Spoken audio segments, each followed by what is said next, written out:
comenzar con el segundo seminario de esta miniserie de energía.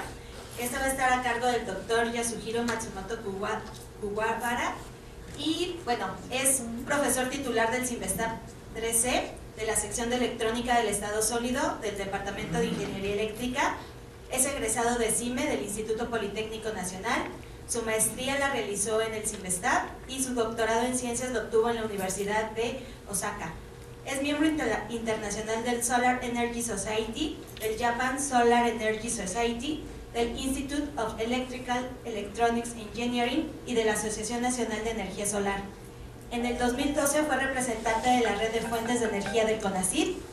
Cuenta con más de 40 publicaciones internacionales en revistas de prestigio, más de 100 publicaciones en congresos internacionales y nacionales y ha contribuido con más de 70 conferencias invitadas. Entonces, le damos un fuerte aplauso al doctor.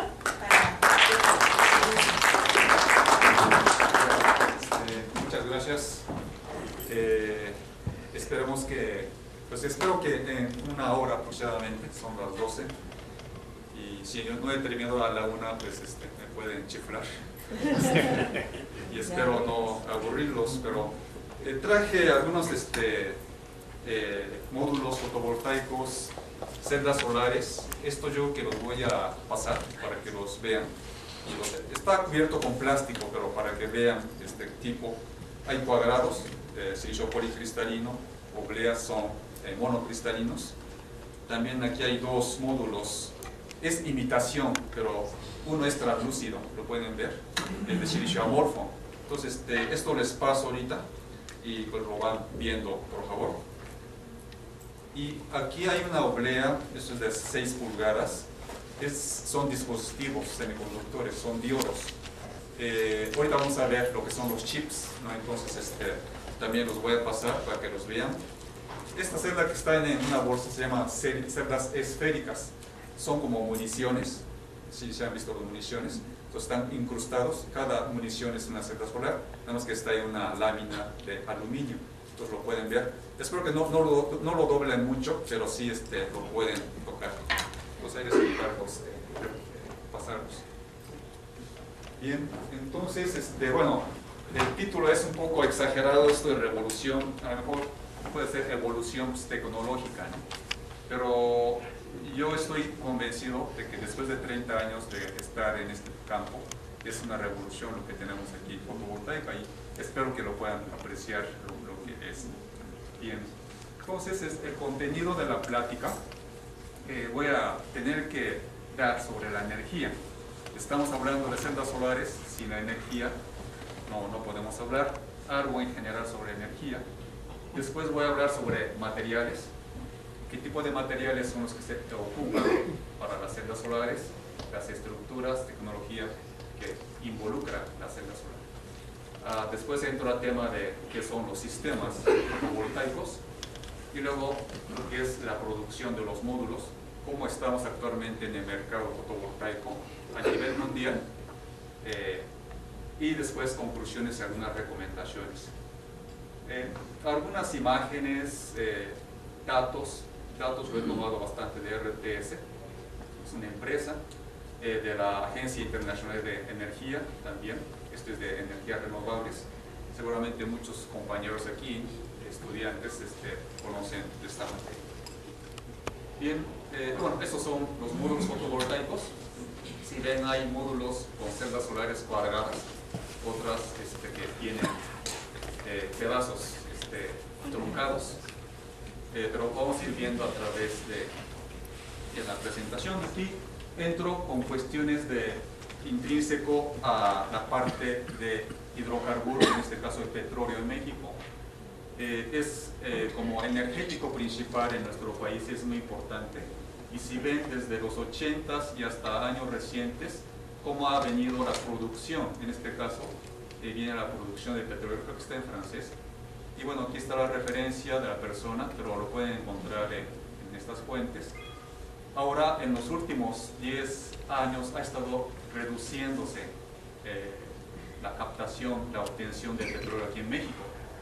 Esto es la parte componente de exportación. O sea, la exportación también se está reduciendo porque el consumo se incrementa en México. Esta es la capacidad de refinación. Desde por aquí empezamos a importar gasolina, por ejemplo, ¿no? Pero el consumo sigue a la tendencia de alza, en este caso de petróleo, y la capacidad de producción está bajando, sobre todo de Cantarell, ¿verdad? De aquí ya casi ya no se produce. Entonces es la situación real del país y es bastante preocupante, ¿no? Depender de este energético. Esto es el precio del petróleo. ¿Sí? Saben, bueno, esto está desde hace 2 siglos, desde 1800 y hasta casi reciente, cómo ha estado fluctuando. Yo tracé una línea aquí a los $50, ¿sí? Es el actual precio, ¿verdad? Pero si ven históricamente, sí hubo precios al inicio muy altos, pero históricamente hablando y en precios reales, pues ha sido relativamente bajo. No sé cómo es que el gobierno de México supuso que eran $70 o $80. Obviamente hubo picos que rebasaron los $100 por barril, pero si recuerdan, de aquí, ahora estamos en $50, ¿sí? Entonces no es predecible el precio internacional de petróleo y por lo tanto, para mi forma de ver, ni económicamente es factible predecir esto. Y pues hay otras, digamos, problemas, pero vamos a ver, aquí en caso de México, es una fuente que obtuve recientemente de CENACE, es Centro Nacional de Control de Energía, que está relacionado con CFE. En caso de México, este pastel, ustedes pueden ver que en México dependemos prácticamente la mitad con el ciclo combinado para la generación de energía eléctrica, ¿sí? El sector eléctrico nacional. Únicamente y menos de 20% es por energías limpias, o sea, energías renovables. Entonces, carboeléctrica, lo que es vapor, dual, turbogás, todo es con combustión, o sea, la quema, ¿no? de las fuentes energéticas, sea gases, carbón o petróleo. Esta dependencia no está muy bien, que 80% dependamos de los hidrocarburos en este caso. Entonces, si ven por acá fotovoltaico, vean el porcentaje, es prácticamente nada. Biomasa inclusive es muy poquito aquí en México, ¿verdad? Eso hay que especificar. Este dato es muy importante, 275 terawatts hora. Es la energía eléctrica que se consumió, se necesitó en el año de 2013. Espero que tengan esto en mente, 275 terawatts hora. Esa es una cantidad de energía que en México se ocupó en 2013 y va en incremento. Bien, esto es, lo he dado en el programa de DCTS también. ¿Energía nuclear también en caso Bolivia? Hay gente que dice que sí y otros que no, dependiendo de los... Pero desde el 18%. Creo que sí está entrando aquí. Sí. No he hecho la cuenta, pero sí, creo que sí lo estamos viendo. Pero es relativamente poco en caso de México. Nada más tenemos Laguna Verde. Esto también lo he dado en el programa de desarrollo de ciencia y tecnología para la sociedad. Pero pues todo lo que comprende la energía, en todos los usos, en la industria, en la residencia, transporte, y vean todo lo que va a emitir de contaminantes, el dióxido de carbono básicamente, y otros contaminantes aquí, como es el metano y lo que es los óxidos de nitrógeno. Entonces, cuando ocupamos un energético como hidrocarburos, siempre va a haber una emisión importante de gases de efecto invernadero. También el uso del suelo, aquí cuestiones de deforestación, aforestación es necesario, o reforestación, son cosas que ayudan, pero la deforestación pues implica también emisión de CO2. Bien, pues esta es la gráfica que obtuve hace unos cuantos días, que está actualizado prácticamente a este año. Aquí abajo dice que en el año de 2013, o sea, hace casi 2 años, año y medio, había llegado a 400 ppm. Sin embargo, ahora sí ya estamos rebasando esta barrera. Y vean la tendencia, no se ve que se va a mermar. no se va a saturar, sino sigue esta la tendencia. ¿Sí? Entonces, mientras que el IPCC, cambio climático, pues hace muchos intentos, pero se ve que no hay ninguna tendencia a bajar la emisión de dióxido de carbono. Entonces, es algo que es preocupante, pero nada más nos preocupamos sin realmente meter la mano en el asunto. Pero esto es lo que está provocando, ¿no? La actividad humana en el espacio. ¿Por qué sobresale esta línea de 350? Bueno, son, digamos, las barreras que proponían.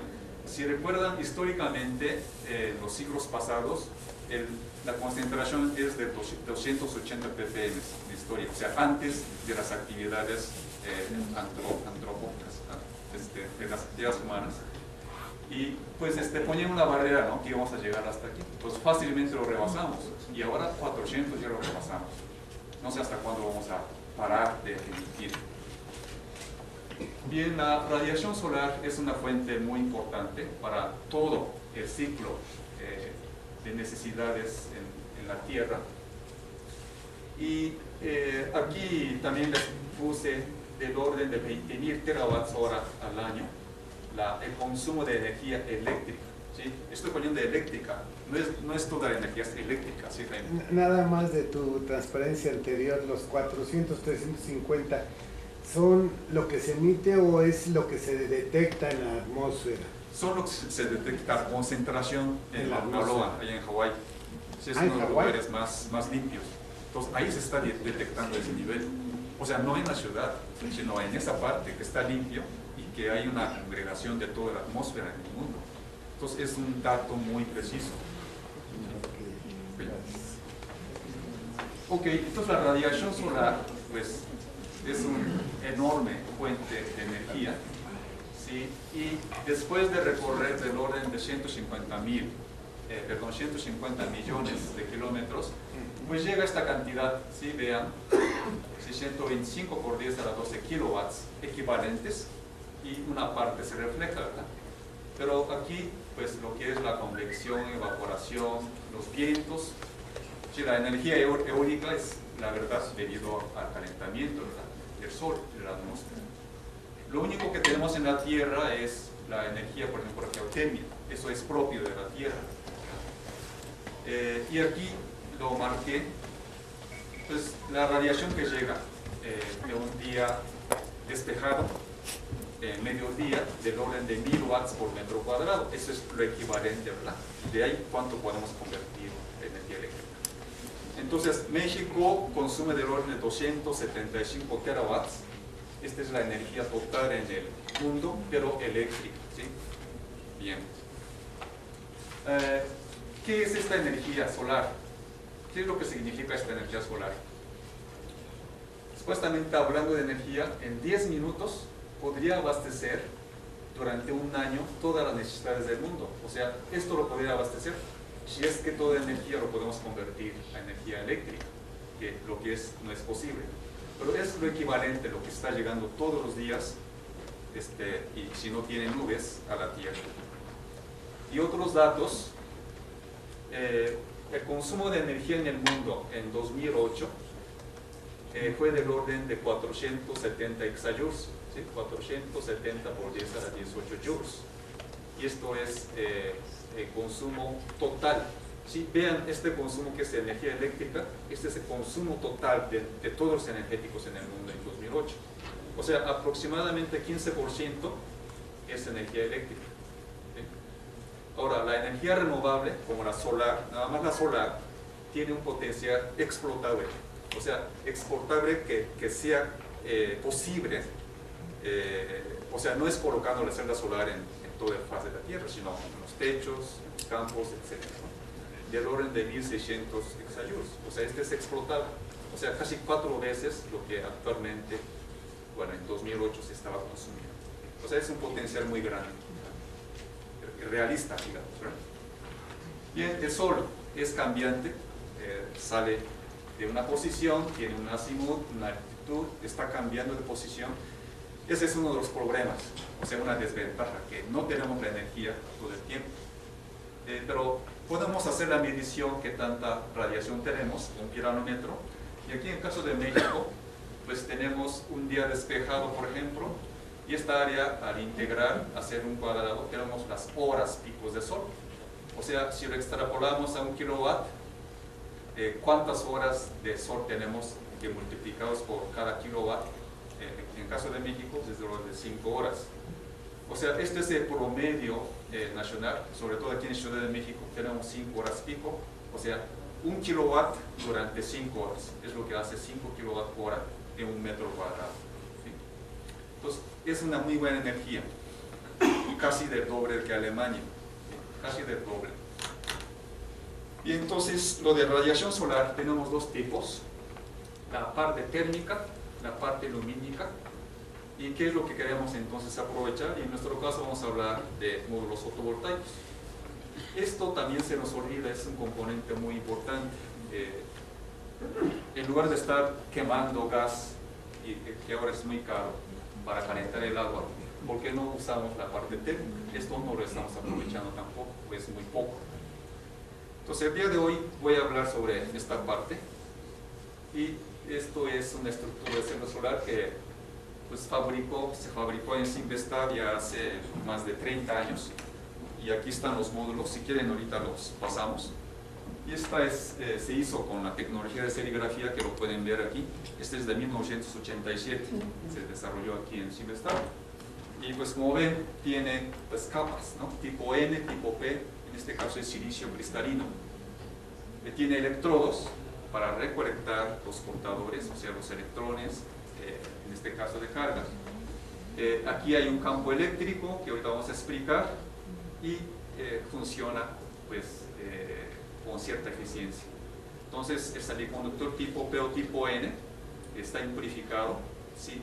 Con boro o con fósforo para tener una propiedad eléctrica y que eso pueda generar un campo eléctrico.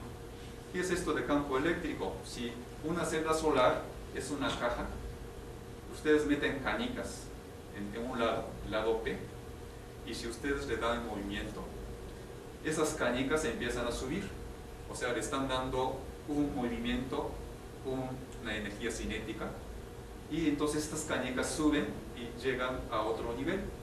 Esto es lo que está pasando aquí. Esta es forma mecánica, pero aquí va a ser en una forma electrónica.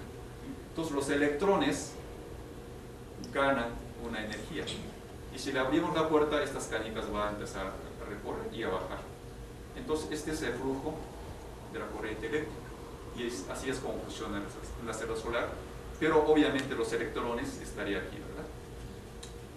Y es una forma muy sencilla, ¿no?, de explicar el fenómeno fotovoltaico.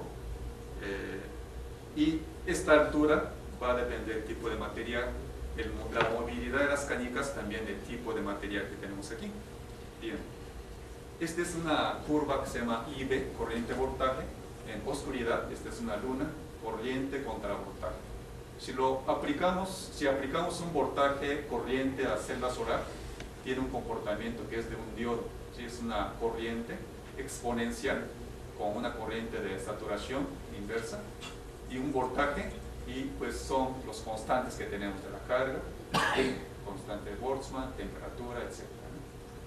Y si aplicamos la luz, baja al cuarto cuadrante y tenemos la potencia. ¿Sí? Podemos trabajar en cualquier punto de esto, y mientras más iluminación hay, el desplazamiento es hacia abajo. Hay una corriente de cortocircuito, voltaje de circuito abierto. Un voltaje máximo que está expresado en esta parte. Entonces la ecuación exponencial es afectada por esta corriente de iluminación. Y hay otros denominaciones, parámetros que se llaman factor de forma, que es muy importante. ¿Qué tan cuadrado va a ser para obtener la potencia? Bueno, no voy a ver el detalle, pero así funciona una celda solar, que es lo mismo que un diodo de unión. Bien, estos son los diferentes tipos de celdas solares actualmente que se está desarrollando. Y pues hoy vamos a tocar más sobre silicio, aunque un poquito de compuestos 3,5, que es de arsenio de galio, y un poquito también de los otros, de películas delgadas o inclusive orgánicos. Pero actualmente estos son los que están dando, pues, digamos, está comercializado a nivel mundial, y por eso es que voy a tocar esta parte. Bien. Aquí está el de silicio esférico, ¿sí? Ahorita las que les mostré. Está todavía en producción piloto, pero no es muy buena eficiencia que digamos. Bien, vamos a ver un poquito de la tabla periódica. Ahí les señalé el grupo 4, ahí está el silicio, ¿sí? Es un tetraedro, tetragonal, está el carbón, silicio, germanio, etc., ¿no? Y pues ese elemento es el que vamos a ver, aunque sí les comenté que hay compuestos. ¿De dónde se obtiene el silicio cristalino? Pues viene de cuarzo, por ejemplo, de sílice. Es el segundo elemento más abundante en la corteza terrestre. Aquí hay algunas fórmulas de cuarzo, que es la forma más pura en la naturaleza. Tenemos que reducir para obtener silicio puro. Entonces, pues se tiene que ocupar temperaturas muy altas y hornos, en este caso eléctrico, para fundir el material y obtener. Después, con el ácido clorhídrico, a esta temperatura, se obtiene tetracloruro de silano. Y después del tetracloruro de silano, en combinación con hidrógeno, a esta temperatura, se refina para obtener silicio metalúrgico. Entonces se necesita primero reducir, quitar todo el oxígeno, ¿sí? Porque no tenemos el silicio puro. Es una tecnología pues, que cuesta, ¿no? Toda la temperatura que se necesita. Después de tener este silicio grado metalúrgico, para uso semiconductor, para celda solar, necesitamos refinar todavía. Entonces, para refinar, pues tenemos que purificar el tetracloruro de silano y después de hacer esta refinación puede llegar hasta una parte por billón de estos elementos, o sea, son impurezas que son nocivas para el funcionamiento, ¿no? Pero se puede refinar y se puede llegar pues a purezas de 5 a 9 nueves, o sea, las purezas. Bien, entonces este es el principio de refinar el material desde cuarzo hasta el silicio grado metalúrgico. Pero no es nada más esto. O sea, hay muchas impurezas, se quitan las impurezas, cuarzo amatista, y después hay que crecer el cristal. Czochralski es una persona que en 1916 se inventó esta tecnología de crecer el cristal de silicio, y pues desde un fundido del material empieza a crecer el lingote, y este es el terminado del lingote. Sí saben que la industria electrónica que empezó en los 60s, los dispositivos semiconductores, pues están en base a esto. Los CPUs, procesadores en las computadoras, las memorias, prácticamente todos están hechos con esta tecnología. Entonces es Czochralski.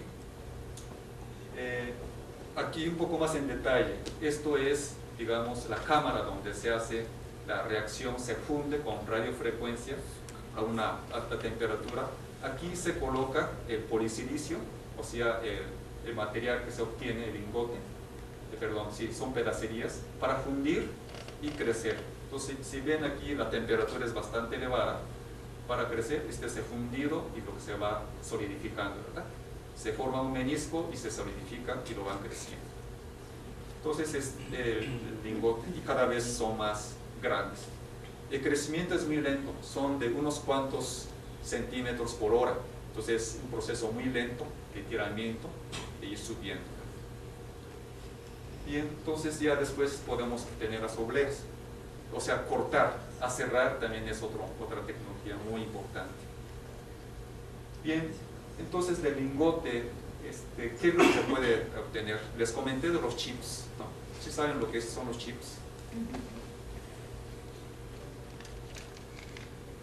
Bueno, ese no es. Es esto. ¿Sí? Pues son los dados, ¿no? Por ahí creo que les pasé también a ustedes la oblea completa, donde puede ser circuitos integrados, diodos, transistores, etc. Pues es la tecnología que desde hace bastante tiempo, más de 50 años lo conocemos, pues para hacer los dispositivos, que es muy importante la tecnología de electrónica. Entonces es la misma tecnología, la celda solar, y pues aquí nada más para ampliar un poquito, que viene de electrónica, ¿no? este material, les di a conocer esto. Entonces aquí pongo como la tercera revolución, pero esto es Esa es la cantidad de polisilicio, es la materia prima para hacer dispositivos electrónicos, semiconductores, circuitos integrados, las memorias, pero también la celda solar, con diferentes grados de refinamiento. Entonces aquí yo puse la tercera revolución porque antes vienen las dos revoluciones. Aquí rebasó la producción de las celdas solares a los semiconductores, a los dispositivos semiconductores, es decir, en 2006. Y vean cómo se ha venido incrementando en los últimos casi 10 años. Esto es tremendo, lo que básicamente son celdas solares esto. ¿Sí? Vean cómo ven, de aquí, de hecho, aquí ha venido aumentando gracias a las celdas solares. La industria electrónica también está contenida aquí, ¿verdad? Bien, esto es una celda solar que ustedes lo pueden tomar ahí de las que les pasé, de 3 pulgadas, o sea, 7,5 centímetros de diámetro, la que se fabricaba aquí en la planta piloto, y tenía del orden de 14% de eficiencia, con mucha tecnología, con fotolitografía para definir las rejas, y fabricadas aquí en Cinvestav ya hace mucho tiempo. Y entonces desde los 50, pues es la misma tecnología y de las obleas. Ahora las obleas son más grandes y tienen hasta 20 centímetros de diámetro o inclusive puede aumentar, y las eficiencias también se han incrementado, pero es la misma tecnología, no hay ninguna otra cosa. Nada más que vamos a ver qué se ha implementado para mejorar la eficiencia. Bien, aquí les comenté, entonces arriba ven el silicio monocristalino, que es redondo porque es chocolate, tiene que girar y subir, entonces forma el lingote, por eso es que es redondo. Pero hay otras tecnologías que son cuadrados, es por método de vaciado, y son el multicristalino o policristalino. Ahora, para extraer los portadores de carga, se tiene que necesitar los enrejados, por eso tienen rejas para recolectar la corriente eléctrica. Entonces, ¿qué diferencia hay entre lo que es monocristalino y policristalino? Pues puede ser la diferencia como esta y con esta, para que les dé un poco de hambre. O sea, casi no hay diferencia, ¿sí? Pues puede haber un poquito de diferencia en el contenido, pero es prácticamente lo mismo. Pero si quieren luego ver los detalles, que hay fronteras de grano, por ejemplo, que son granitos que es la diferencia. Bien, la tecnología de las celdas solares comerciales.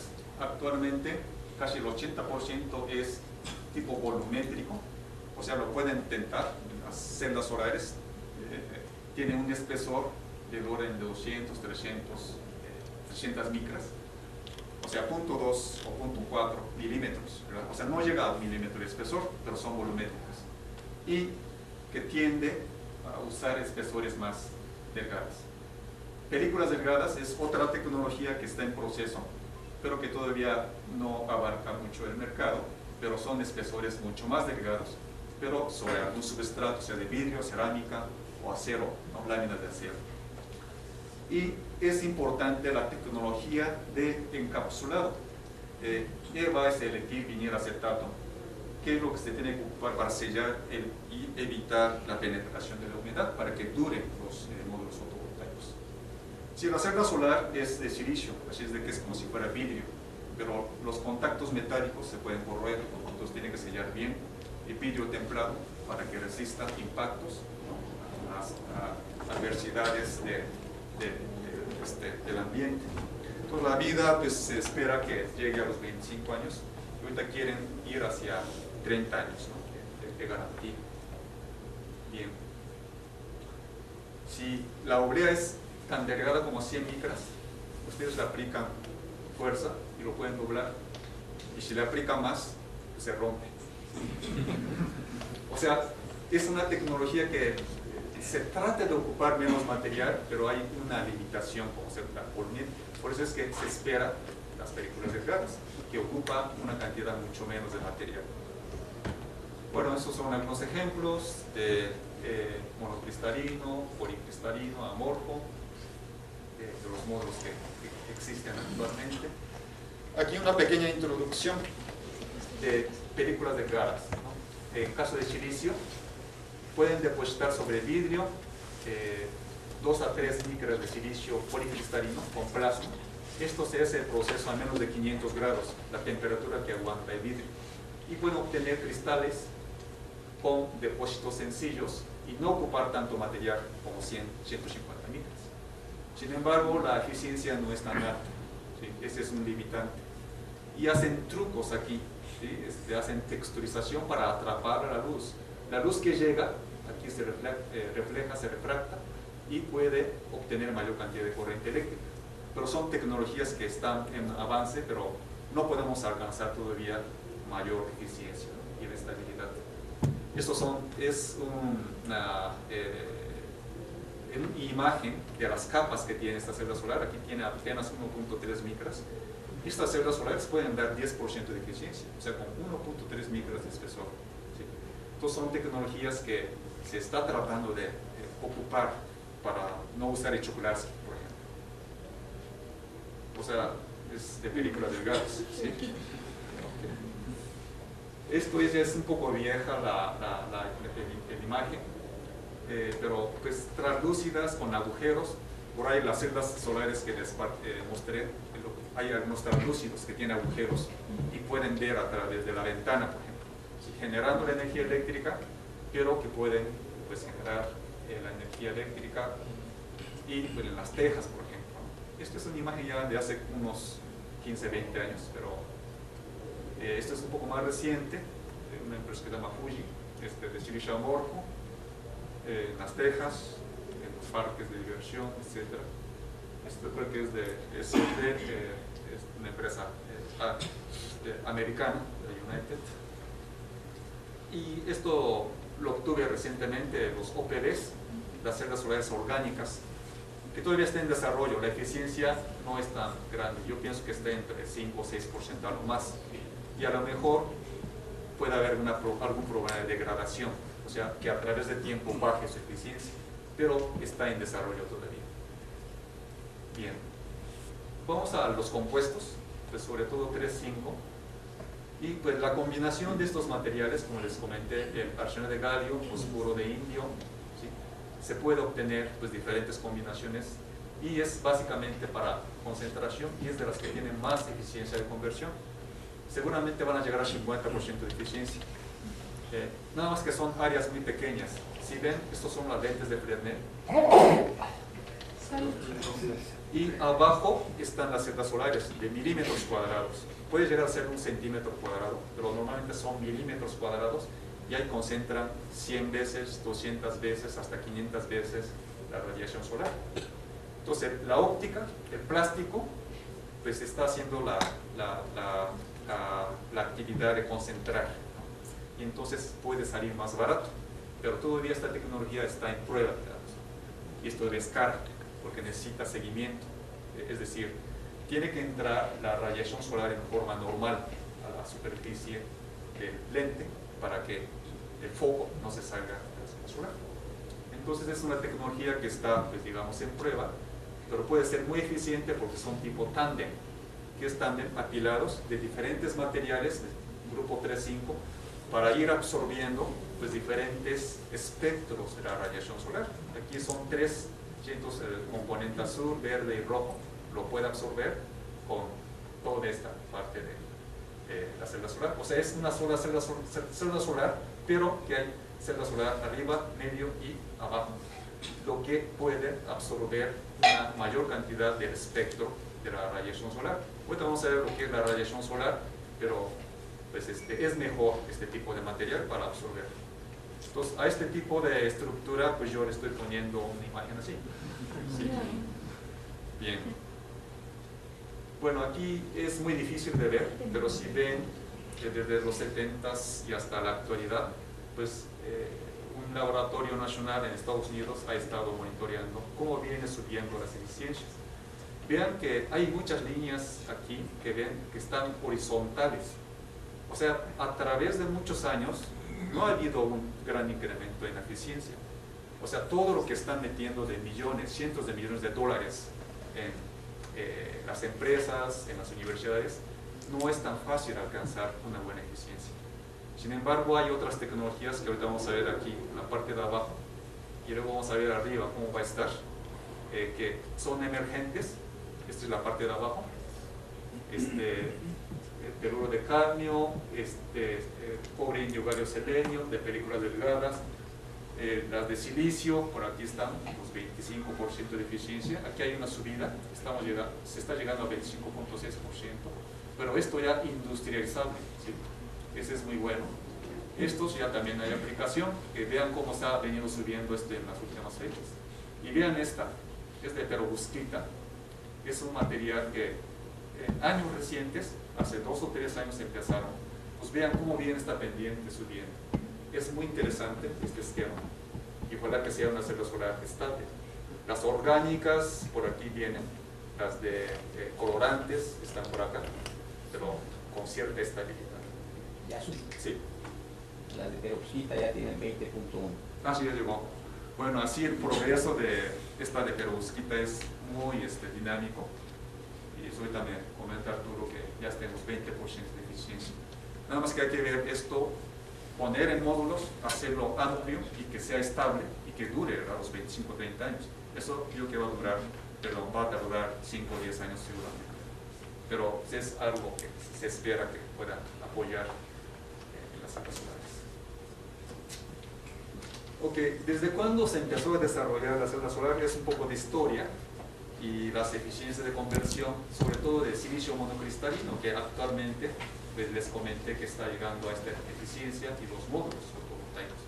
O sea, este es el porcentaje de lo que la celda solar, el módulo, puede convertir de la radiación solar en energía eléctrica, ¿verdad?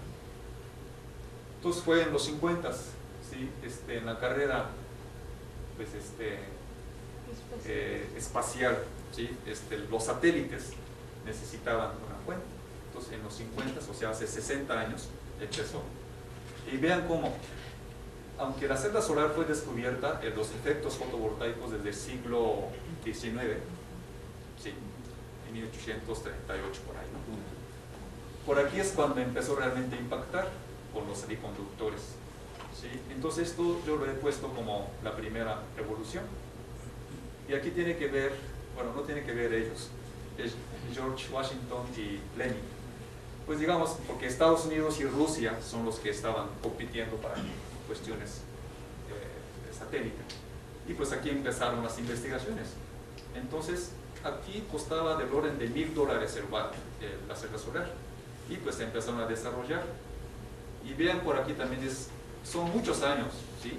Desde los 40, 60 y hasta la fecha, hasta llegar a los 25% de eficiencia. Sí, mucha inversión, mucha dedicación. Y pues prácticamente hay un límite teórico, pero todavía esto va a tardar a alcanzar, ¿sí? Como ven, esto no es tan fácil, la parte teórica, pero ya es una eficiencia suficiente para la comercialización actual. Otros datos aquí de silicio multicristalino, policristalino, de las que les por ahí repartí.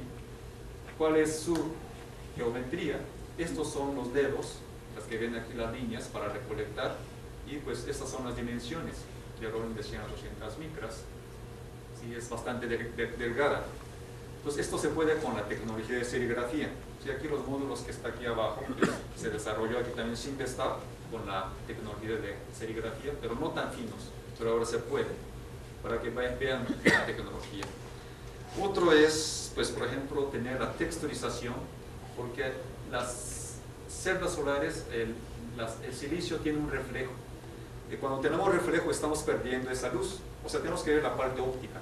Si a la celda solar llega la radiación y hay reflejo, estamos perdiendo esa cantidad de energía. Entonces, queremos evitar este reflejo, ¿sí? Entonces, se refleja casi el 40%. Entonces, con diferentes acabados, podemos, por ejemplo, capa antirreflejante, texturización, por ejemplo, al texturizar la superficie, podemos cambiar el patrón de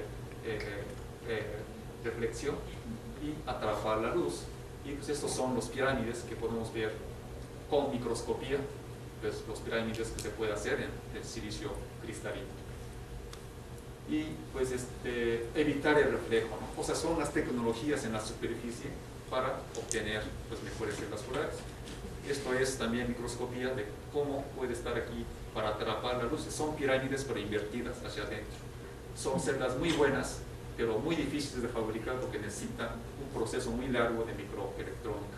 Vean que hay muchas componentes, tipo P, tipo N, pero incrustados, capas de pasivación, etc. Es muy sofisticado y esto, pues vean, está en orden de micras, pero pues, son las celdas que son bastante eficientes. Entonces es bastante complicado, ¿no? Como lo pueden ver. Ok.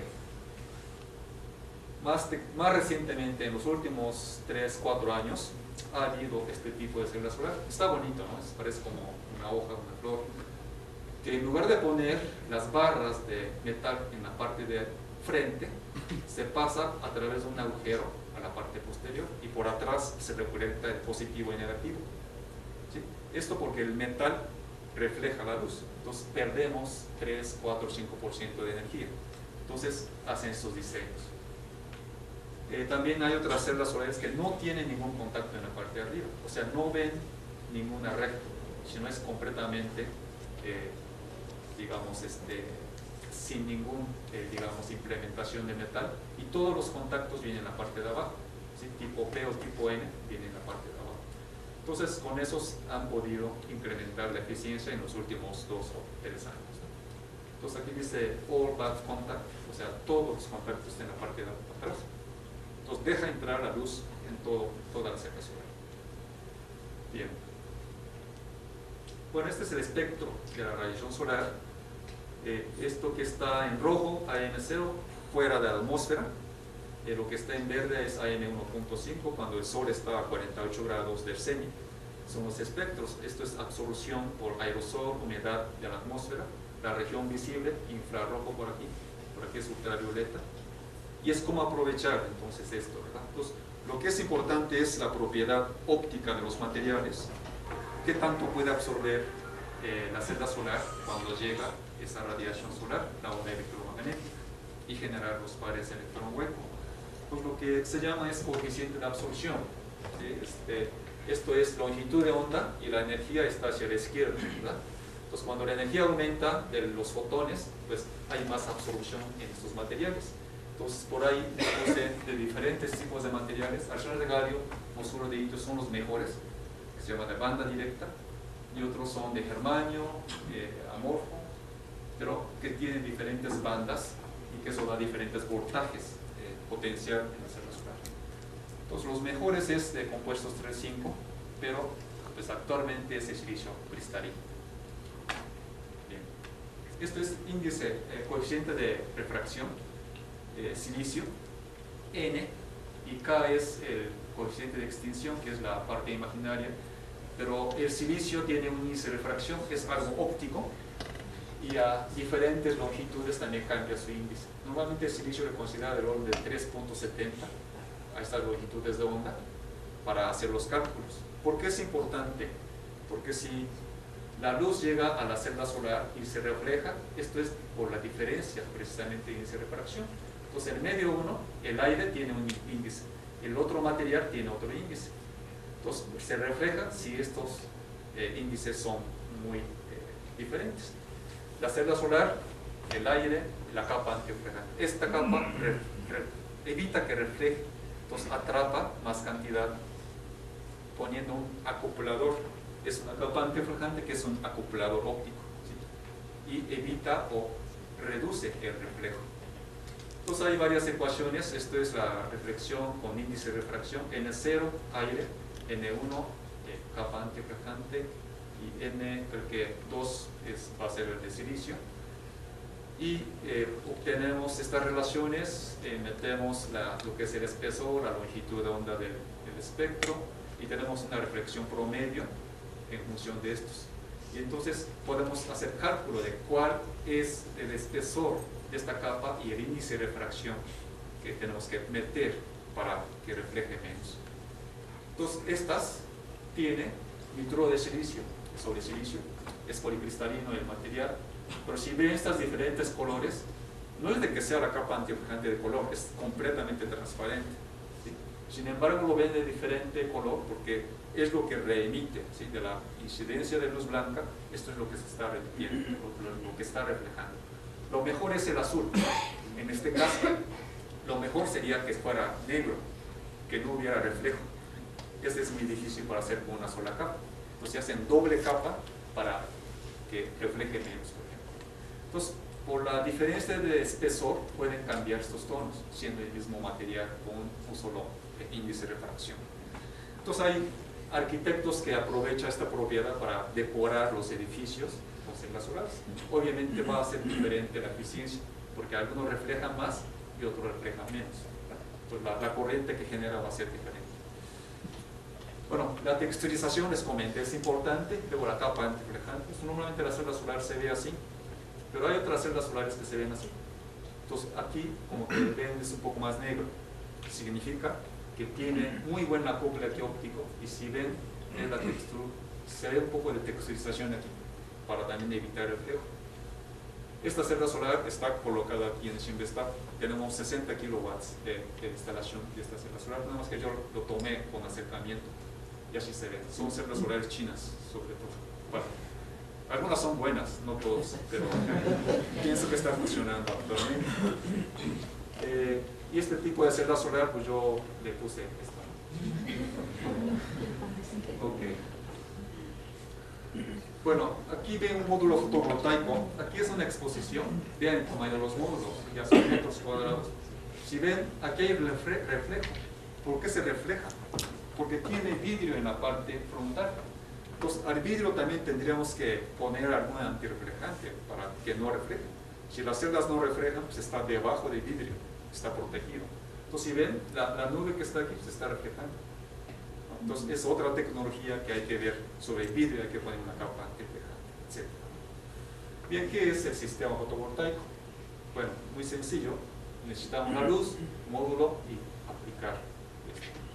Entonces, si tenemos un módulo fotovoltaico de 1 metro cuadrado y si lo ponemos bajo la radiación solar de mediodía, podemos obtener de 100 a 180 watts. O sea, un módulo entre 10 a 18 watts de eficiencia, ¿sí? Considerando 1 kilowatt la radiación solar y multiplicado por las horas, ¿no? ¿Cuáles son las virtudes? Esto les había puesto ahí en resumen. La ausencia de partes mecánicas, no hay movimiento, mantenimiento sencillo, hay que limpiar, eficiencia constante, modular, genera aún con luz difusa, aunque llueva, si hay luz puede estar generando, y lo importante es emplear energía desaprovechada. Esto le he comentado en varias veces también a los compañeros aquí del DCTS, que no estamos quemando una energía, no estamos generando energía de calor, sino la radiación solar que llega en forma natural lo estamos convirtiendo en su momento de energía eléctrica, y finalmente se va a regresar a la misma cantidad de energía que está entrando. O sea, no estamos generando, sino estamos aprovechando en un paso. Esa es la parte importante. Bueno, este es un sistema muy sencillo para que capten la idea. Módulos, un controlador, una batería, porque en la noche no funciona, tenemos que acumular la energía. Y para una lámpara, esto es muy útil en las comunidades rurales. Un ejemplo es este. Tiene su batería, la lámpara y el módulo fotovoltaico. Entonces, durante el día ustedes cargan el módulo y en la noche pueden obtener su servicio. Entonces, mientras más eficiente, ahora están los LEDs y duran mucho más. Entonces, necesitan menos módulo para iluminarse. Y eso es muy buena intención, la tecnología de LEDs, por ejemplo.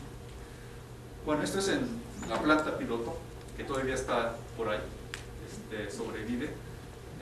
Pero del módulo es un simulador, bueno, un simulador entre comillas que no es de todo estandarizado, pero lo que se hacía hace mucho tiempo en la planta piloto. Actualmente ya no tenemos esta planta, es un laboratorio, pero lo que se hacía, vean cuánto se estuvo haciendo, ya hace 25, 30 o más años en este caso. Entonces es cuando se producía aquí la celda solar, los módulos fotovoltaicos y sus primeras aplicaciones. Pues estaba aquí realizando algunas de las aplicaciones, las primeras. Aquí hay unas láminas o espejo para aumentar la radiación que llega a los primeros módulos que se fabricaron. Y pues es un transmisor, ¿no? De radiotelefonía rural, que ocupaba baterías para retransmitir la señal de radio. Otras aplicaciones en la Sierra de Puebla, por ejemplo, creo que se llama Tlamaya el Grande en Puebla, pero en las sierras que necesitan ir a caballos, a paso, que son 4 o 5 horas desde las carreteras. Escuelas teleprimarias, telesecundarias que se aplicaron. Esto fue realizado por Sinvestar, estas primeras instalaciones, y pues el servicio, ¿verdad? Son comunidades que están completamente oscuras a noches. Y si ustedes saben, el 3-4% de la población actualmente no tiene energía eléctrica. O sea, 3 o 4 millones de personas dispersados en más de 80.000 comunidades, pues no tienen energía eléctrica. Y CFE no nos va a llevar energía eléctrica ni en este siglo. Entonces, esto es un medio bastante importante para dar el servicio. Bueno, esto está por ahí instalado todavía, está un poco deteriorado, pero en alguna parte funcionan las bombas. De hecho, eran corriente directa de 7,5 HPs, con proyectos que ahora ya no tenemos, el de Banco Interamericano de Desarrollo o de CONACYT. Bueno, esto es la instalación que les comento, está arriba del edificio de dirección, los 60 kilowatts es una parte, y pues actualmente está funcionando bastante bien el equipo en el edificio, que son 240 módulos con esta capacidad cada uno. Algunas aplicaciones en los estados, en Baja California por ejemplo, de Valle de las Misiones, tiene 1 kilowatt para apoyar al uso de energía. En Mexicali hace mucho calor en verano, entonces en los aires acondicionados les ayuda bastante, es cuando hay más radiación solar, cuestiones de uso doméstica, bombeo de agua, etc. Todo esto es en México, con Firco Zagarpa, son proyectos que se han hecho con financiamiento también con apoyo del Banco Mundial. Algunas aplicaciones aquí, si de noche no pueden usar, pues de día pueden estar bombeando del agua del río y almacenar, y en la noche descargar para pues, regar, ¿no? Las necesidades agrícolas, por ejemplo. Entonces es una forma de almacenar el agua para no usar la batería, por ejemplo. Sistemas autónomos, ¿no? Que tienen, pues, esto es un proyecto de CFE que creo que ya tiene como unos 3-4 años, en Cerro Prieto, muy cerca de, creo que Campo Geotérmico, un proyecto que involucra varios equipos, y pues si ven, son sistemas bastante sofisticados porque tienen que orientar, van dando seguimiento a un eje o a 2 ejes, y aquí están el orden de magnitud. Este es otro proyecto que se llama Santa Rosalía, está casi límite entre Baja California Sur y Norte, y es de 1 megawatt. Este es un campo más del orden de 2 hectáreas, ¿sí? 2 hectáreas es 100 por 200 metros, ¿sí? Más o menos, ¿verdad? Y aquí está lleno, y vamos a ver un poquito de esto, de cómo fue desarrollando este proyecto que es de CFE. Este es Santa Rosalía. Quiero que se fijen por acá, ahorita va a aparecer el sistema fotovoltaico, ¿sí? Ahí está. Este es el campo de 2 hectáreas para 1 megawatt de potencia. Entonces vamos a ver un poquito de cerca cómo hicieron este proyecto en la reserva. La reserva significa que hay pues, muchas floras y faunas, ¿no? Entonces tuvieron que rehabilitar, clasificar todas las cactáceas, las plantas, y pues llevárselos de ahí, porque es una reserva y no pueden tirar, ¿sí? Entonces tuvieron esos cuidados para hacer este proyecto. Entonces relocalizaban los materiales, ¿no? Entonces aquí habría en campo para entonces colocar el sistema fotovoltaico que es de la vista. Y bueno, estas empresas contribuyeron para pues, instalar. Entonces desde 2012 creo que ya está funcionando esto, o sea ya más de 2 años. Es muy buena iniciativa del CFE, y algo que sí, ojalá que vayan aumentando. Y esto es en esquema de aplicación interconectada a la red, o sea que no necesitamos batería en la noche, podemos interconectar y si nos sobra energía podemos inyectar a la red o en la noche pues, obtener la energía y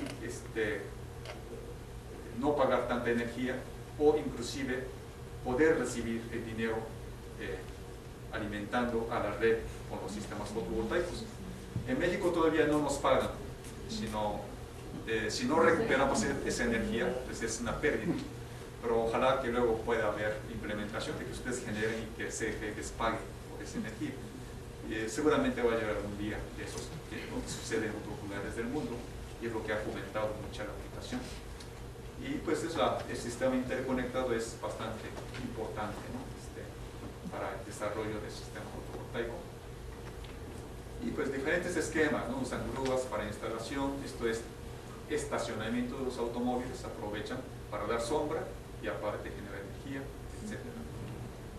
Casas, esto no se dice en Europa, esto es en Japón, pues esto está incrustado en la celda solar, en las tejas, ya es integrado a la casa o al edificio. Y otros esquemas, esto ya tiene unos 4 o 5 años esta comunidad, y todas las casas tienen su celda solar, casi son autosuficientes, no necesitan más energía. Y lo de los sistemas fotovoltaicos un poco más de detalle, ¿qué son? ¿No? La generación, el sistema fotovoltaico hay autónomo y lo que es conectadas a la red, lo que les comenté. Entonces autónomos donde no hay línea eléctrica y aquí donde hay línea eléctrica. Y puede ser doméstica o no doméstica para diferentes aplicaciones, o puede ser distribuido o centralizado. Entonces, por ejemplo, uso autónomo y no doméstico, pues por ejemplo podría ser esto, para abrevaderos, para riego. Esto es, creo que en el estado de Morelos, se ha instalado para un abrevadero. Esto lo que les había comentado del Valle de las Misiones en Mexicali, que el gobierno les apoyó a las casas de interés social para instalar 220 casas. Esto es en Reino Unido, de toda la fachada, son tipo distribuido, interconectado a red y centralizado, ¿no? Esto es en Europa, un campo, y de aquí distribuyen a diferentes lugares. Bueno, otras aplicaciones, la carrera de autos, que recorren 3.000 kilómetros en varios días o inclusive semanas. Concursos de universitarios, empresas, pues esto ya lo hacen desde hace más de 25 años, me parece. Los carros pueden desarrollar velocidades bastante altas para atravesar pues, una semana o una semana y media. Bueno, estos son los costos. Bueno, vienen varias referencias, pero cómo ha venido bajando el costo según en función de la cantidad de producción. Esto lo comparan con la tecnología eólica. ¿Sí? La eólica son bastante baratos, obviamente tienen que ser en zonas donde hay viento, pero vean cómo bajó el precio del fotovoltaico. Esto entre 2008 y 2009 bajó drásticamente, que viene una caída, y en los 80 valía $22 el watt.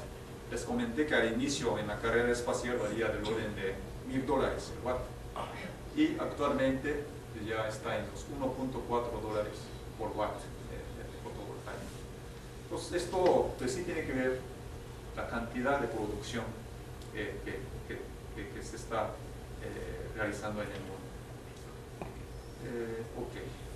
Bueno, ya para casi terminar, ¿cuáles son las cantidades de los equipos, bien, módulos fotovoltaicos que han estado instalando a través de los años? Esto está desde el año 2000 hasta recientemente. Esto está en megawatts. Si ven, aquí hay una curva y aquí va incrementando muy rápidamente, en 2006, 2007, por ahí. Y ahorita vamos a ver qué cantidad son estos y en dónde se están instalando. Europa en azul, básicamente son los alemanes, lo que está en azul aquí. Aquí, desafortunadamente, Alemania empezó a cambiar su política energética, sobre todo lo que se llama la tarifa de retroalimentación. O sea, el gobierno pagaba a los que instalaron los equipos fotovoltaicos, pero dejó de hacer esto, entonces ha bajado un poquito la cantidad. Sin embargo, lo siguen instalando, que es básicamente Alemania, aunque hay Italia, España también, los 2008, 2007 instalaron bastante. Aquí es Asia-Pacífico, Oceanía.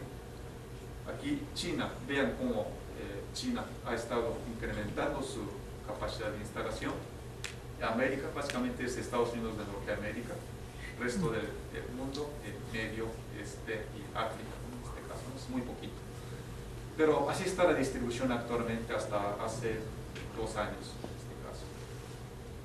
Esto un poquito en la parte de la inversión pública, o sea, de los gobiernos, entiendo, qué tanto han estado invirtiendo en los años.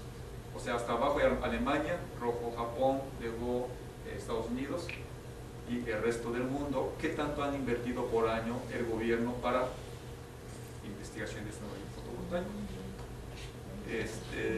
Yo recuerdo hace 20 años la empresa que se llama Sanyo, que ahorita ya no está, tenía 100 investigadores, exclusivamente para celdas solares, 100 investigadores en una empresa.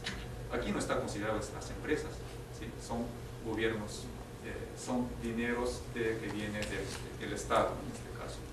Entonces a las universidades seguramente les llega dinero, pero aquí no se considera las empresas, por ejemplo. Pero es una gran cantidad de dinero y que recientemente, en 2010, pues siguen invirtiendo Estados Unidos, Japón y Alemania más de 80 millones de dólares equivalentes, pero México pues es relativamente escaso, ¿no?, la inversión que tenemos para este tipo de investigación. Pero bueno, son datos que lo da la Agencia Internacional de Energía. Bien, esto es módulos fotovoltaicos, sistemas instalados a la fecha, como viene subiendo. También vemos hasta los 2006 viene así más o menos lineal y luego empieza casi como a exponencialmente incrementar. ¿Y qué significan, ¿no?, esos números? El año 2013 se instalaba del orden de 100 megawatts al día, o sea, en todo el mundo. Esto equivale a un área de 700.000 metros cuadrados. O sea, eso es lo que está instalando todos los días, cada día, de los 365 días. Es lo equivalente aquí, los 30 y tantos gigawatts que instalar. ¿Qué es lo que se espera para 2020? Pues esto incremente a 400 o a 500 gigawatts. Aquí tal vez tengo un poco de error, perdón. No sé si se refería a esto o más bien que el mercado llegue a este valor, pero que 2 o 3% de energía eléctrica pues va a ser por medio de fotovoltaico. Voy a tener que checar esta parte. Otro es la fabricación en los últimos fechas y cómo ha venido incrementando la contribución de China y Taiwán. ¿Sí? En el año 2013 casi 27 gigawatts se fabricaron en China y Taiwán, ¿sí? Y aquí está el resto del mundo, ¿sí? Ya unos cuantos gigawatts ya quedaron muy abajo. Ahorita van a ver que tanto Japón, Estados Unidos, Alemania fabricaban una contribución muy importante antes, pero ahora ya lo rebasó. ¿Qué más aquí? Bien. Esto es en China. Ellos tienen un programa, en 2013 creo que sí cumplieron esto, y en 2014 tal vez no cumplan, pero sí están muy cerca de los 11 o 12 gigawatts instalados. Es algo que predecían el año pasado. Pero sí, las diferentes aplicaciones, como están, normalmente la mayoría es en larga escala, o sea, son megaproyectos. Y en los edificios, por ejemplo, ¿no?, las que están. ¿Y qué es lo que significa cada gigawatt instalado? Si instalaran 1 gigawatt en México, equivale a abastecer la electricidad a 500.000 de casas. Eso es lo que equivale. Lo que están instalando cada año los chinos. Y esta es una predicción de China, ¿sí? Es únicamente de China para 2020. Desde ahora, que está instalando cada año del orden de 10, 11 gigawatts. Lo que está en azul es la acumulada, que es en la barra izquierda, ¿sí? Y lo que está a la derecha es lo que está instalando pues cada año, ¿sí?, entre los 10, 11, 12 gigawatts al año. Entonces, para 2020 China va a tener el orden de 100 gigawatts. Eso es lo que están planeando. 100 gigawatts pues alimentaría fácilmente a 50 millones de casas. 50. Bueno, para los chinos tal vez 50 millones es poco, pero yo creo que es algo. Bien. Perdón, me regreso un poquito, ¿no?, hasta el esquema anterior. Entre los años 80 y hasta 2002. ¿Cómo estaba la distribución? Les comenté Estados Unidos, Japón, Europa son los que fabricaban la mayor parte de los módulos. Entonces, esta tecnología, todo se pasó entre China y Taiwán. ¿Sí? Entonces, es la globalización, la conveniencia de fabricar en China. Entonces, esto es como venía el progreso. Entonces, vean desde el 96, esto es una escala lineal. Entonces, vean cómo exponencialmente empieza a crecer, ¿no?, la producción, ¿verdad?, en los 96. Entonces, esto es la misma tabla, pero de los 84 hasta prácticamente el año pasado. Aquí un auxiliar me hizo favor de hacer estas barras. Está por acá, Gaby. Nada más que fíjense que está en escala logarítmica, ¿sí? No es lineal. Entonces vean que en 96 hay una transición, vamos a ver. Entonces aquí se fabricaban los módulos más o menos con un incremento de 12% al año. Y después está, pues yo digo que es la segunda revolución y cambio de pendiente. ¿Sí? Aunque antes estos países fabricaban el 80%, ahora el 80% lo fabrican ellos. ¿Sí? Desde el año 2000 más o menos cambia, se revierte.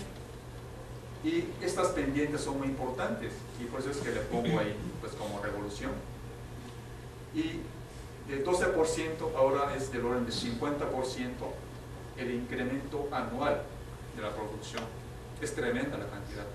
¿Sí? Por eso es que pongo como una revolución. Y esto no sabemos hasta cuándo va a llegar, pero pues en los 80s había pues algunas decenas de megawatts instalados, luego en los 90s algunos cientos de megawatts, luego así sucesivamente, ¿no? En los años 2000 unos cuantos gigawatts, y en 2010 son de decenas de gigawatts, y quién sabe si en los años 2020 no vaya a llegar a unos cientos de gigawatts de instalación. Se me olvidó, el costo de los módulos se ha mantenido constante a pesar de... Sí, puede haber un poco de altibajos y también puede afectar el precio del petróleo, desafortunadamente. Si el costo del petróleo si baja puede retrasar la inversión en los renovables, pues eso podría, es otro de los puntos que es muy importante. Pero sí, yo no he hecho el análisis, pero sí hay altibajos, pero sí se mantiene más o menos entre 1 o 2 dólares o inclusive menos de $1 el watt de módulos fotovoltaicos. Ya por los sistemas ya es un poco más elevado. Bien, Alemania en 2012. Esto también yo les había hecho conocer a los estudiantes de cómo los alemanes, con una quinta parte de terreno comparado con México, pueden generar tanta cantidad de energía. O sea, con puros renovables, ellos obtienen 136 terawatts hora en este año. Si recuerdan de este dato, que en 2013 en México se consumió esta cantidad de energía. Yo creo que la mitad de energía que consumimos en México lo pueden producir en Alemania con medios renovables. ¿Sí? Esto es muy bueno, yo pienso. Bueno, hidroeléctrica, biomasa, energía eólica y fotovoltaica. Y esto ya se incrementó a más de 40 gigawatts ahora. Entonces, son algo que en un terreno muy limitado y con poca energía solar hacen los alemanes. Entonces, yo creo que, ¿por qué no se puede hacer en otros lugares? Ya me estoy colgando un poco ya de tiempo.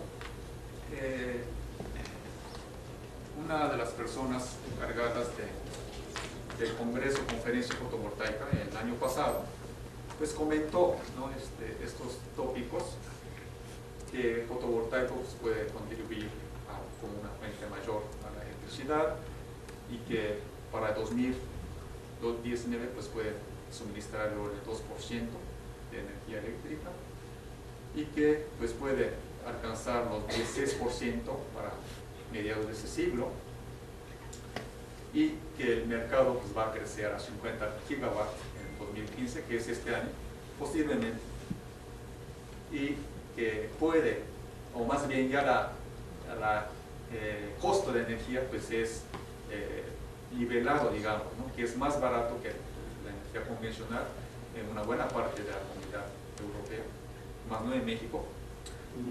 Cuestión de subsidio, depende.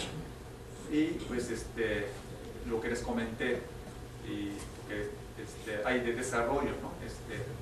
Que hay esperanzas de que haya pues, nuevos materiales celdas solares. Y como conclusión, pues sí, que es madura la tecnología de celdas solares y que desde los 60 se ha venido desarrollando esta tecnología y que una buena parte de producción es de silicio tipo cristalino y que inicia un poquito las películas delgadas. Y pues aquí en México, ¿no? Tenemos abundante radiación solar, pero que necesitamos un mayor pues, organización y planeación para ver las estrategias y tal vez no depender tanto de los hidrocarburos.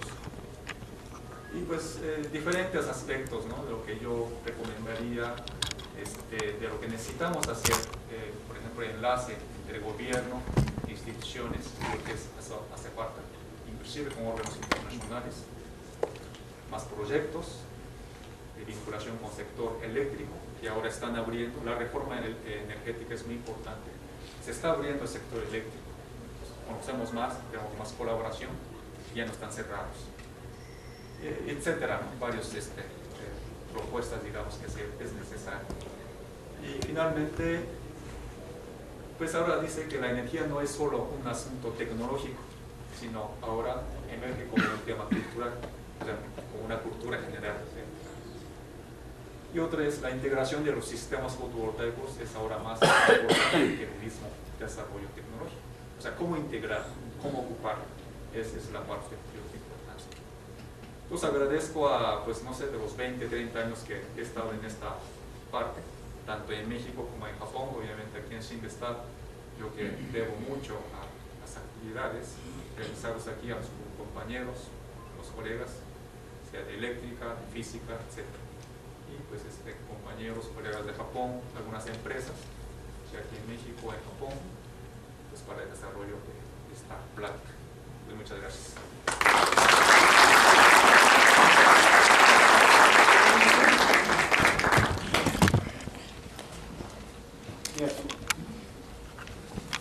Ahora regresamos un poquito a México. Sabemos que en México nadie ni siquiera produce el silicio puro, mucho menos el lingote. El comentario es, sí, eso es un, ¿cómo se lo llamaríamos? Un exclusivo de algunos países, ¿no?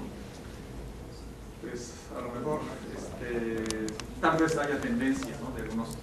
De hecho, también el mercado está controlado por algunas empresas, puede ser. A lo mejor China tal vez ahora va a contribuir más. No tengo todo el dato, pero sí cada país yo creo que está contemplando asegurar su materia prima. Hubo un problema históricamente, creo que en 2007, que ya no había polisilicio.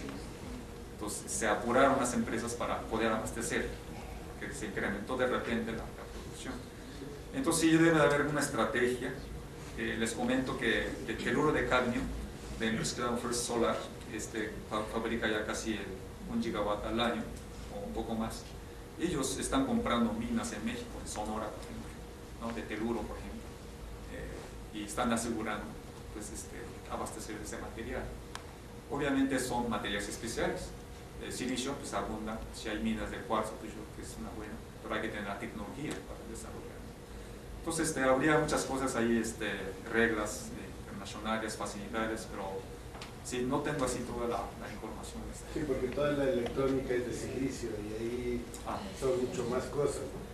Sí, de hecho, por ejemplo, en nuestro grupo, en la sección de electrónica, hace 20, 30 años crecían los materiales. En Puebla también intentaron crecer lingotes y lo han hecho, pero no se conectó eso con la industria, digamos. Pero sí, se han hecho ese tipo de trabajos aquí en México, para nivel académico. Muy bien.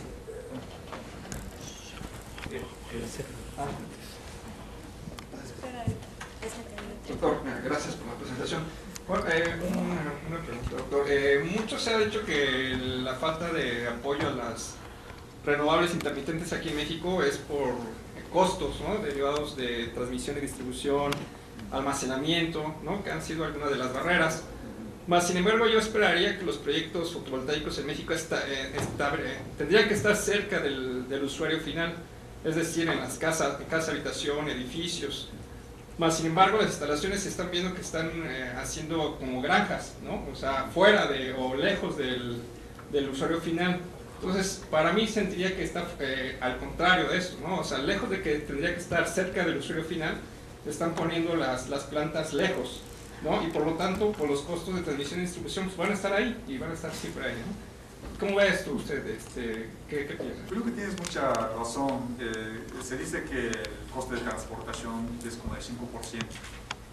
En el caso de México no sé cómo estén las pérdidas, por ejemplo, ¿no? Del mantenimiento. La cosa es de que, por ejemplo, en el caso de Santa Rosalía, pues es un lugar de reserva, pero son desérticas, es muy plano y hay mucha radiación solar. Yo creo que por eso es que es un buen proyecto para empezar a ver. Y entonces sí hay que compensar ahí costo de transmisión en este caso, ¿no? Y que CFE pues sigue teniendo esa, digamos, poder, digamos, de transmitir, pero ahora se está abriendo el mercado para cuestión de distribución. Obviamente un esquema distribuido es mucho mejor, que cada quien generemos nuestra energía localmente, ¿verdad? Ese sería lo mejor, pero si no se puede, hay esas opciones de poner en los desiertos y transmitir esa energía. Se están viendo, por ejemplo, la transmisión en alto voltaje, que es muy eficiente, pero obviamente hay que invertir. Entonces yo creo que se tiene que ver diferentes esquemas. Uno era generar en el desierto de Sahara, en África, y llevar energía a Europa, por ejemplo, que es donde hay más el cinturón de radiación. Entonces hay varias visiones, pero si tecnológicamente hay posibilidad, pero de costo yo creo que sí todavía tenemos que ver. Si el petróleo se abarata, pues yo creo que va a ser difícil. Sí, Roberto. Gracias, Yasu, por la magnífica conferencia. Regresando a lo que comentabas acerca de la generación de electricidad en edificios, sabes que hay una gran parte de los edificios que normalmente, bueno, consumen grandes cantidades de energía. De hecho, a nivel mundial está ya reportado que cerca del 50% de la contaminación se produce en edificios, no solamente la que producen en sí, sino la de los materiales que son transportados para construir estos edificios de diferentes géneros. En algunos proyectos hemos encontrado, aplicados aquí en México, grandes dificultades por parte de la CFE para poder implementar este sistema para colocar los medidores bidireccionales interconectados a la red. Hay un proyecto en específico que hemos estado trabajando tanto con sistemas solares fotovoltaicos y eólicos, y llevamos varios meses y no hemos podido tener este contrato de parte de la CFE.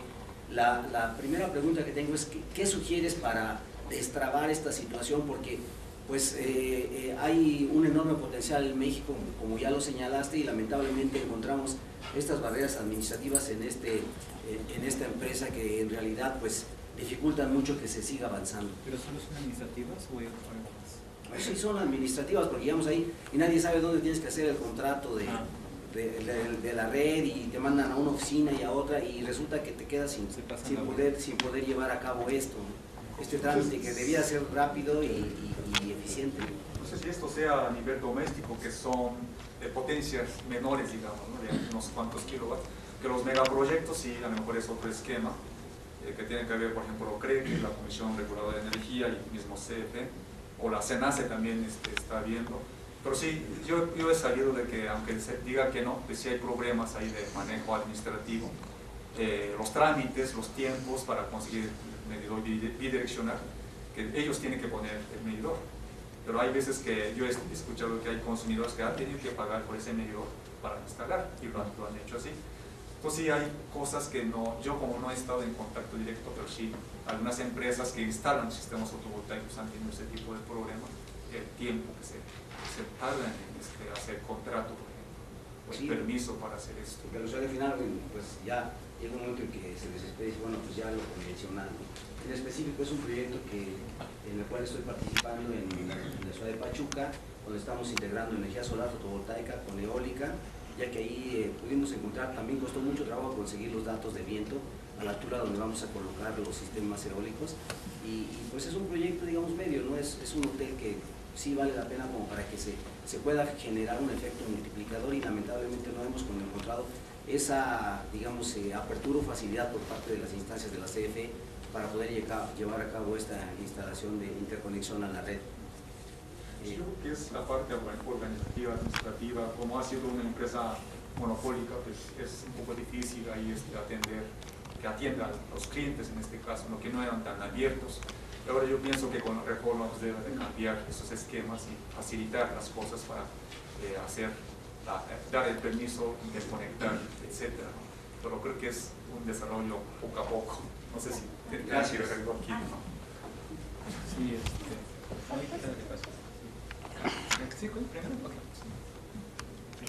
Sí, bueno, doctor, pues muchas gracias de antemano.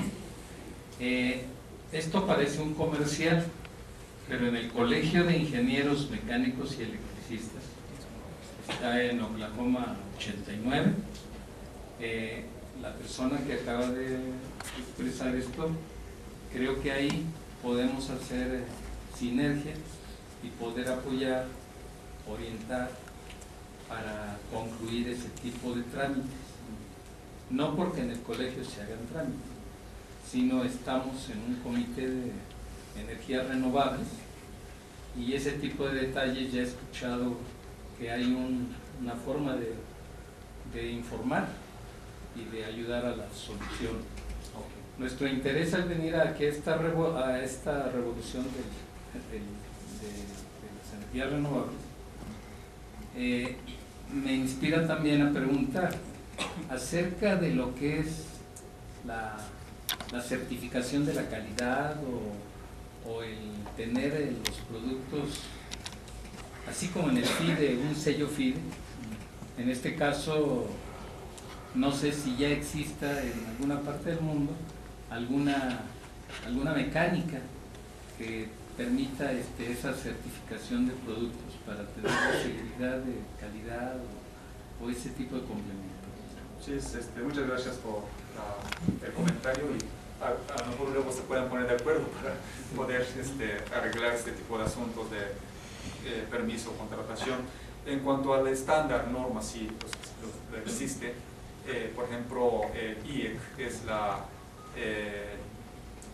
Comisión Electrotécnico Internacional, pues hay un comité técnico que se llama TC82, eso trata todos los sistemas fotovoltaicos, desde un cable, módulos, inversores, baterías, todo lo de la forma. Aquí ANSE, la Asociación Nacional de Certificación de Equipos Eléctricos, que está aquí cerca en Vallejo, ellos están abordando, es prácticamente traer todas las normas ya establecidas internacionalmente, traducir a español y dejarlo como norma oficial mexicana. Obviamente ahorita está en paso, no es todavía oficial, sino es una norma que van a tratar de aplicar. ANSI, sí. El problema es de que los proveedores compren equipos certificados, porque hay muchos equipos, módulos que no están certificados. Ese puede ser un problema muy grande, que instalen equipos que no garantizan o que no es de buena calidad. Y no nada más el equipo, sino la misma instalación. ¿Quién lo va a instalar? Tiene que instalar una persona que tenga la capacidad de instalar. Entonces son cosas que si lo instalan debajo de los módulos debajo de un árbol, pues no va bien. Entonces son ejemplos, ¿no?, muy drásticos, pero es que sucede ese tipo de cosas. Entonces sí debe haber una agencia de normalización y que todos los proveedores, inclusive los consumidores, sepan que existe este estándar y que compren los equipos y que sean instalados de una forma propia. Gracias, doctor. Tengo un comentario y una pregunta. El comentario es acerca de que es indiscutible la conveniencia de instalación de módulos fotovoltaicos para la generación de energía eléctrica y que nuestro país tiene un gran potencial. Sin embargo, creo que debemos de pasar a preguntarnos si la instalación es suficiente o vale la pena dejar de producir los módulos en forma experimental en las instituciones de investigación y educación superior a pasar a la parte industrial. Esto pues obviamente representa unas inversiones muy fuertes que nuestros empresarios no están dispuestos a hacer. Y entonces surge la pregunta, ¿qué es conveniente? ¿Importar estos módulos, traerlos con la certificación adecuada, con generar capacidades en los ingenieros mexicanos para su instalación, para su adaptación y demás?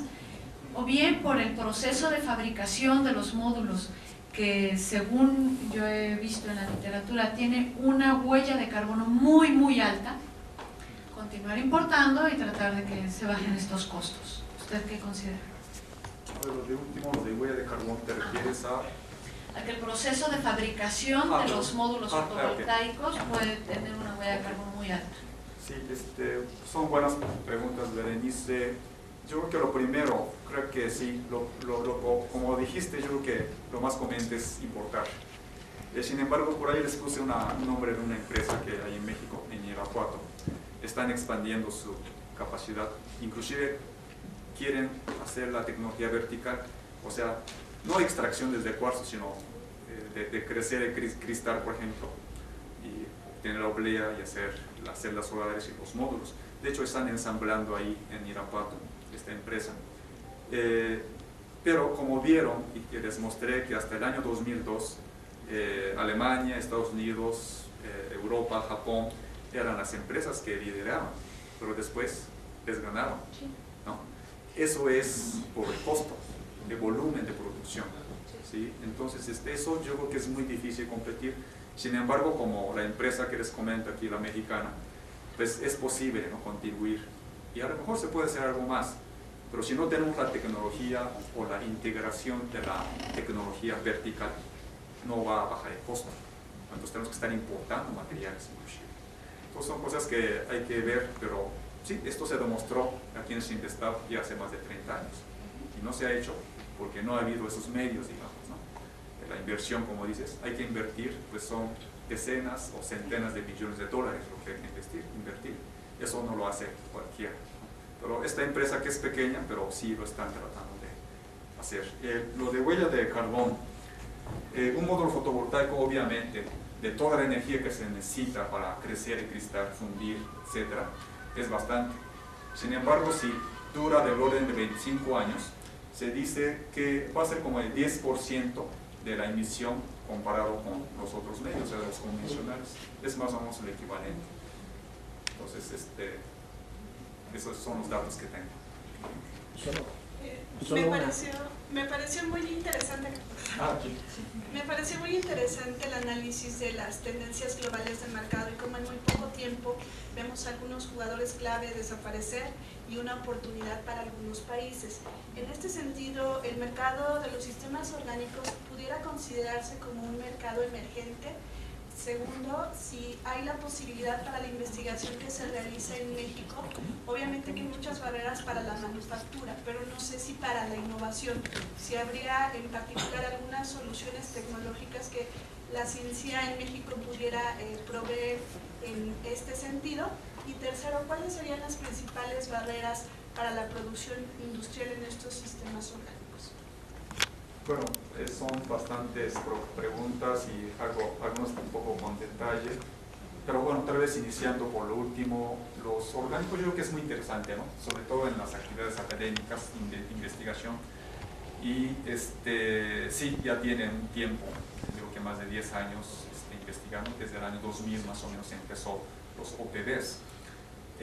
Sin embargo, pues sí, hay ciertas dificultades, por ejemplo, en qué región, qué rango espectral va a absorber ese material. Entonces está limitado. Entonces están tratando de obtener que sean tintes o materiales poliméricas que pueda abarcar más amplio espectro para poder. El otro es la estabilidad, el contacto con el aire, pues degrada, por ejemplo. Entonces es otro problema que hay que encapsular, y si no está bien encapsulado, pues va degradando año con año. Entonces eso es un reto. Sin embargo, empresas como Sony, que ustedes conocen, hacen este tipo de celda solar, no la orgánica misma, pero la de colorante, y lo hacen como decorativo, y que puede ser barato, y que funciona un poquito, o sea, que da un poco de energía, pero es más de diseño, digamos, ¿no? Entonces, colocar en alguna lámpara y que esté generando energía, pero, pues sí, a lo mejor en calculadoras o en algunas aplicaciones específicas lo puedan utilizar este tipo de celda solar. pero sí sigue siendo interesante para cuestiones de investigación, a ver hasta dónde puede incrementar la eficiencia. Pero así como las perovskitas que están entrando, pues eso puede arrasar con las demás tecnologías. Pues son cosas que ni modo, es la competencia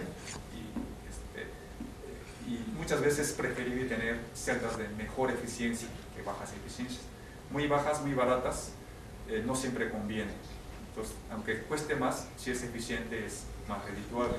Pues son pues, factores ahí que hay que checar.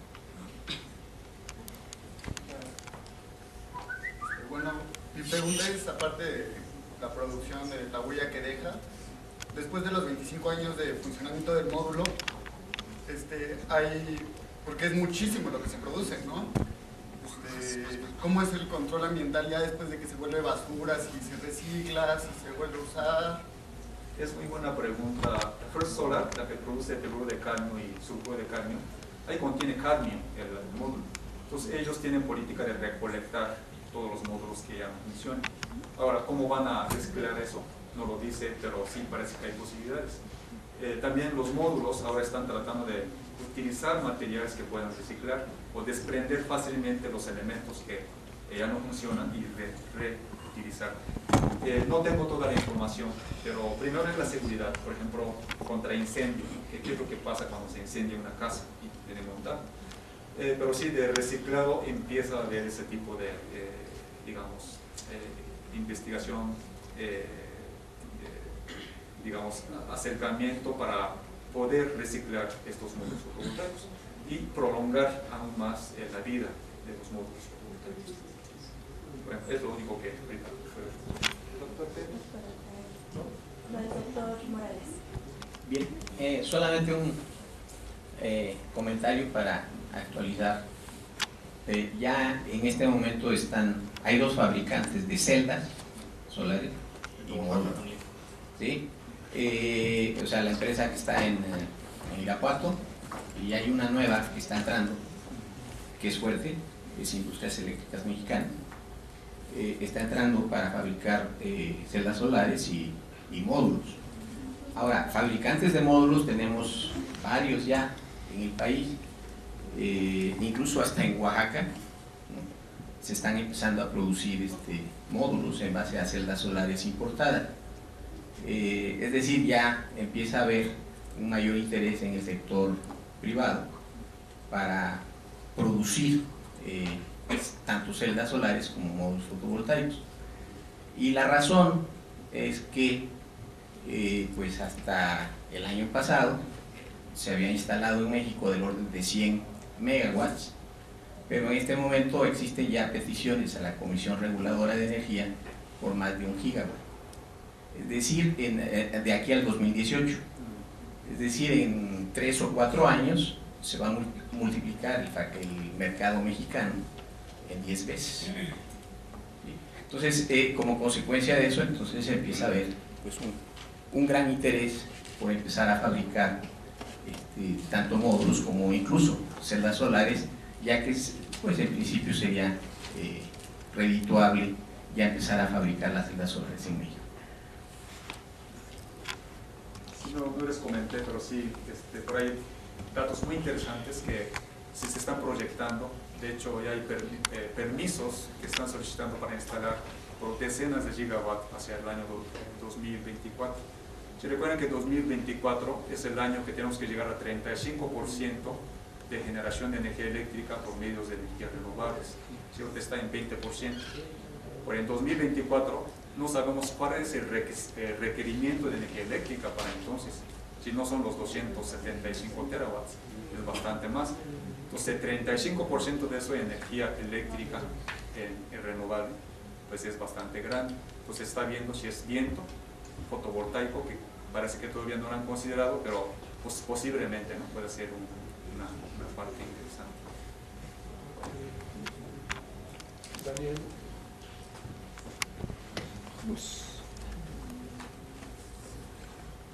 Sí, doctor, gracias por la plática. Yo nada más ahorita con todas las cifras que se mencionaban y todo, pinta que el futuro va a estar a todo dar, según esto. Tengo una duda.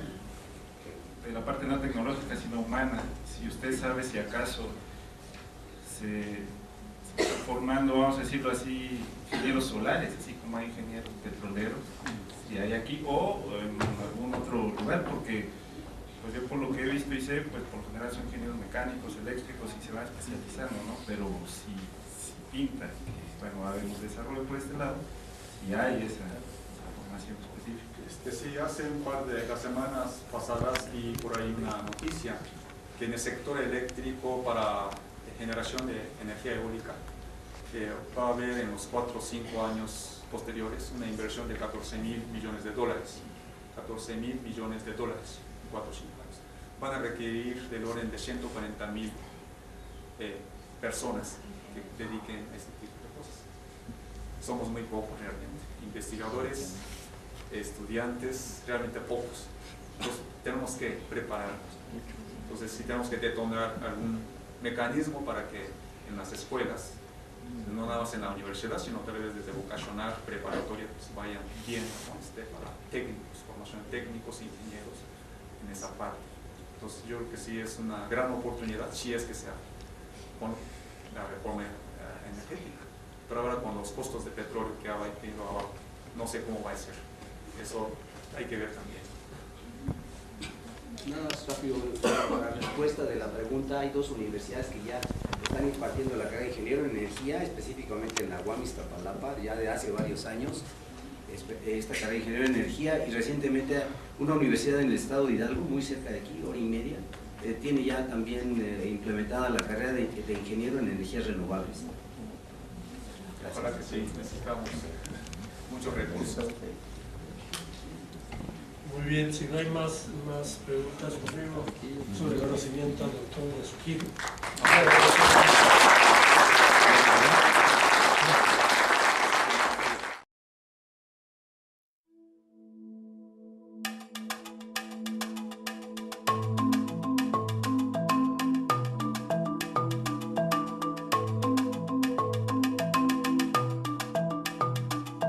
Your touch is cold.